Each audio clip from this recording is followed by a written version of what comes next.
Hey guys, welcome to my channel. So today I'm going to feature this.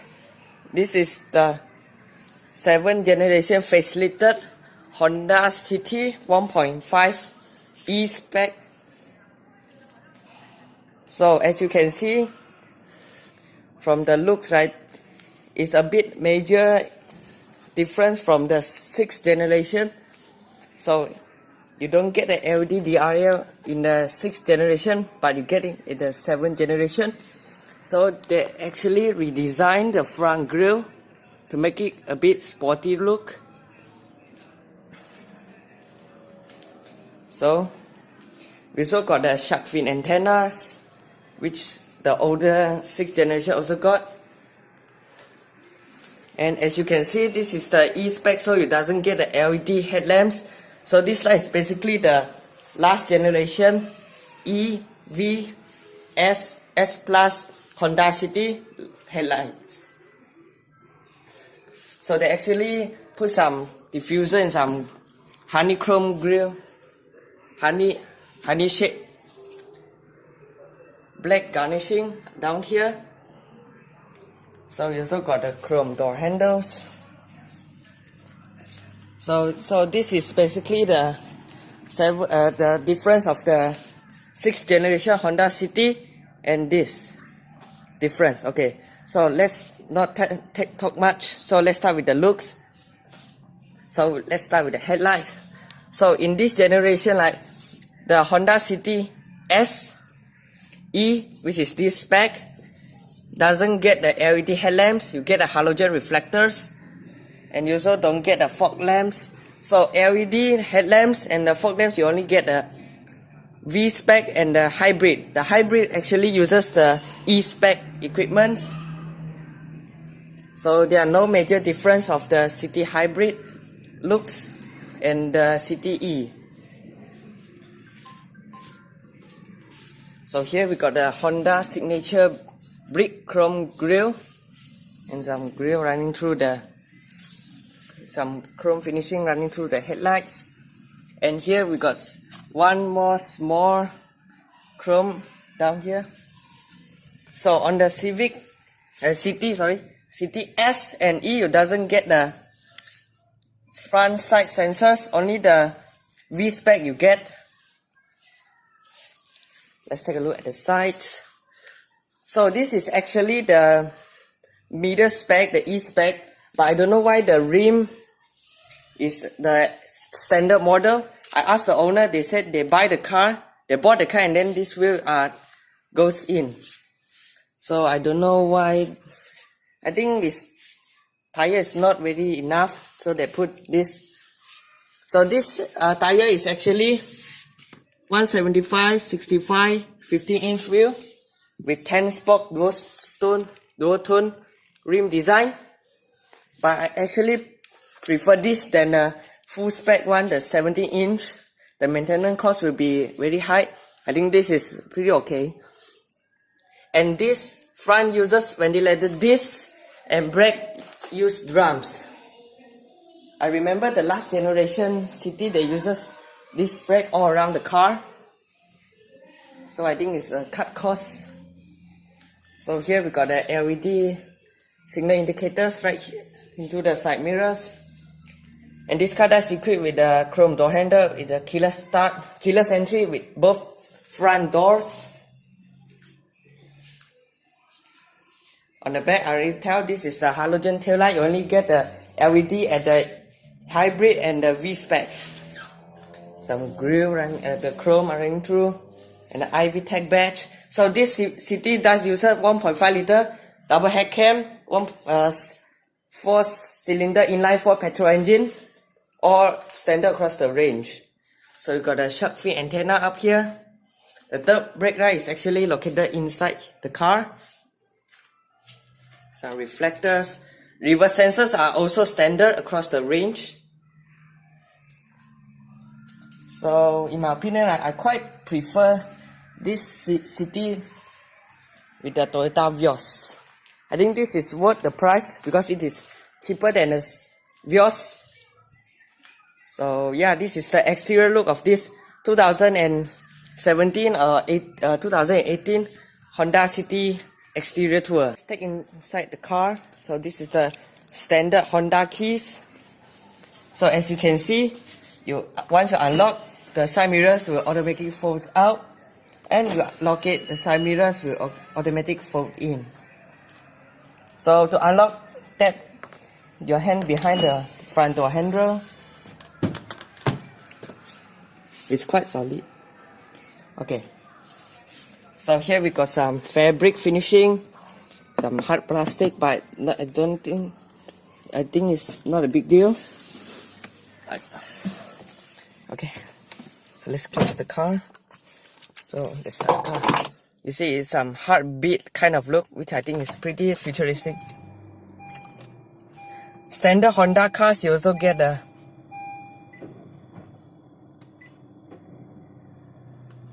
So let's start with the door.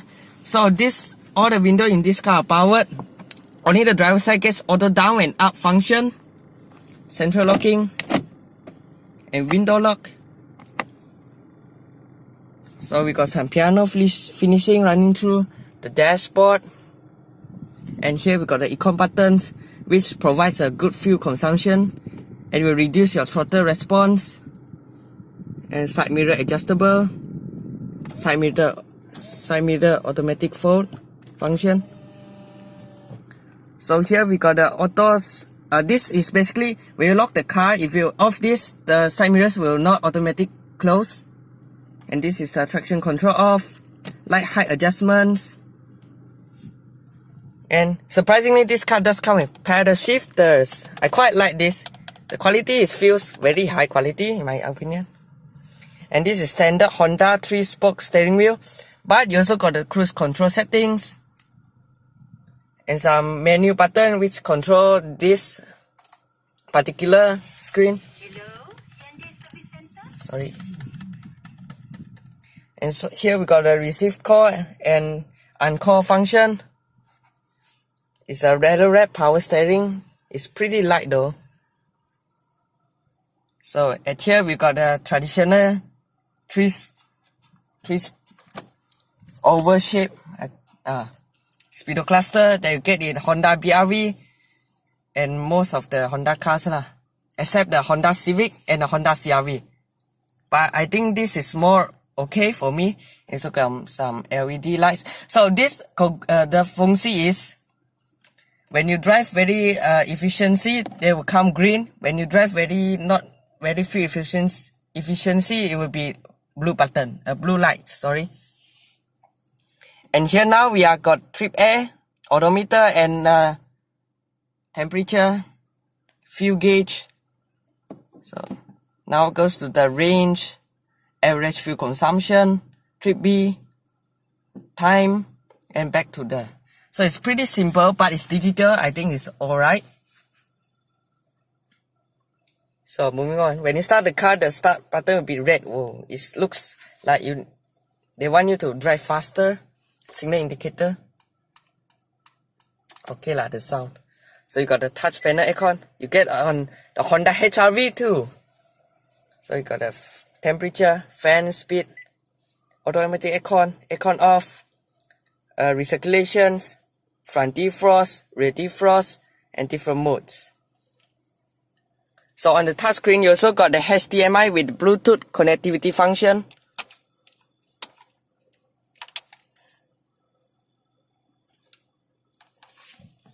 So it's pretty simple, but it's usable lah. You got phone link, HDMI, Bluetooth, settings. It's quite responsive.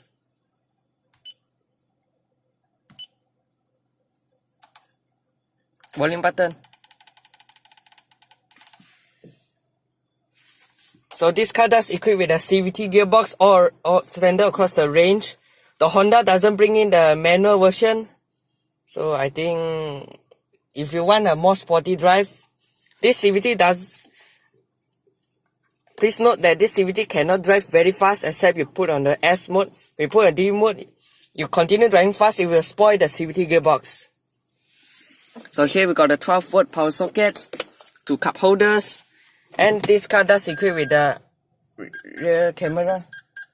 Because I put a newspaper so that the image will not be appeared. So some two cup hold, two storage. I think you can put some phones. I think a traditional handbrake. And here we got a very nice center armrest. It's not very deep, but it's usable. And here we got some lights, manual dimming. Only got the vanity mirrors, doesn't get the lights here. We got some straps. Okay, so on the left store you get wipers and indicators, wipers control. So in the Proton cars, right, they actually have a left store is the signal control, and the right store is signal and fog length control. So the build quality, right, is hard plastic because you don't get any more high quality material in this segment. So I think the fit and finish is alright, but I don't know why there's some mismatch right here. But I think it's some design wise lah. It's some silver aluminium finishing, which I think is alright. It not feel very hollow. I think this car does feel high quality than the Toyota Vios, the older one. We don't compare to the new one. The new one is too high tech, I think. Okay lah. I think in my opinion this car is alright. It's pretty solid. Okay, only the CTV and hybrid version you get the leather seats. In this E model and standard model you only get the fabric seats, which I think this fabric seat does feel very comfortable. So yeah, I think that is the startup. You can turn it off right now and continue the rest of the tour. So this, you pull this to release the fuel, the boot lid, and pull this to release your fuel flap. And this adjusts your seat height, this adjusts your seat reclination, and this bar down here adjusts your seat position.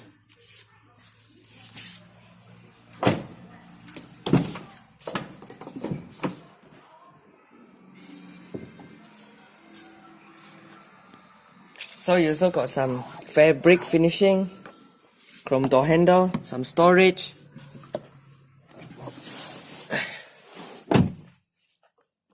Let me open the light. So actually at the back, right, in front have been adjusted to my comfortable position. So I got tons of leg room and this much of headroom. So in my opinion, right, I think the City in its segment is quite spacious though, compared to its rivals. And you also got a rear aircon vents, which I think is a pretty sweet touch. And down here you got two 12-volt socket. You can charge your rear passenger seat, your rear passenger phone without any stress to snatch the power outlet on the front. So here we got a center armrest, but the center armrest is a bit low lah, I think. But it's alright. There's some grab handles. Some seat pockets running through the car, front seat. So it's pretty alright, okay. So you also actually got 3 individual seat belts, which I think is pretty alright, pretty good. And you also got ISOFIX to lock your child seat lah. So the center tunnel is not very high, so you can sit at the middle comfortably. Okay, so let's get out of the car. Ciao look. So at the boot, you actually got 3 ways to open. First, open from the key, you hold it. Second, you pull this latch under the Honda badge. And one more is right up here, right down here. Pull this to release the boot.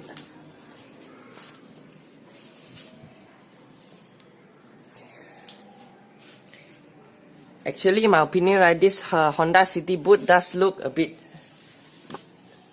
deep. But I think the boot loading for is a bit high. So Oh, surprisingly also got a light here. When at night you want to put some item, it will be very convenient. So I think this boot space I think can put five people luggage. So here we also got a fold down rear seat function. You pull and then you pull the seat down. Actually this seat does for 60/40, but you don't get a very flat floor. And here I realized some mismatch. This I think Honda should improve the back. You see all the things are been seen, and this also never covered. So behind, if 100 I get 56 to 60 lah, because I need to make I think Honda need to make this detail more better. So this is the minus point, but the boot close is pretty alright. It's a few flat.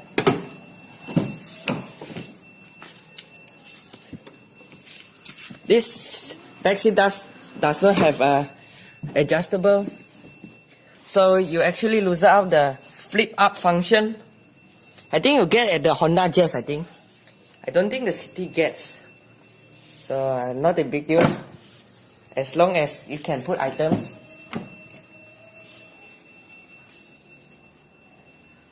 Door pocket, cup holders, fabric finishing again. And this passenger seat does get full manual adjustment. So this adjusts your seat reclination, and this button here adjusts your seat position. Let's get in the car. So let's see if the glove box did down a little bit slowly. I think it's a good. I apologize. So this glove box does not dip down very slowly like other premium other cars do. You remember the Toyota Vios video? The glove box does actually dip down very slow, so it didn't hurt your legs. So here we also got very thin mirrors with some visor.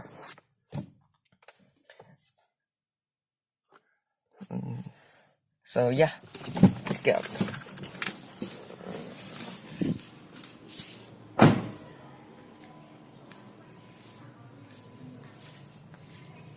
So yeah, this is the interior look of this 2017 Honda City E-Spec. So now, conclusion. So I think this Honda City is well spec compared to its rivals, the 2014 or 2016 Toyota Vios, but it's not the newest one lah. So compared to the older Toyota Vios and Nissan Almera, I think this City is the best in its class. But I think something need to do better is the boot. The detail must do a bit better lah. And the glove box also need to, like the newer Vios, dip down slowly. So the build quality, I am impressed. In this price point, this car does do very well in fit and finishing. Just only the details in my opinion. So other is no problem. So I hope Honda will improve this detail in the oncoming facelifted or the new model. So what else can I talk? Oh, so safety feature. This car does equipped with the 6 airbags compared to the Nissan Almera 1 airbags and the Toyota Vios 2 airbags. I mean the older one, the new one does improve. It got 7 airbags. Anti-lock braking system, EBD, all the standard safety feature this Honda City does equipped with.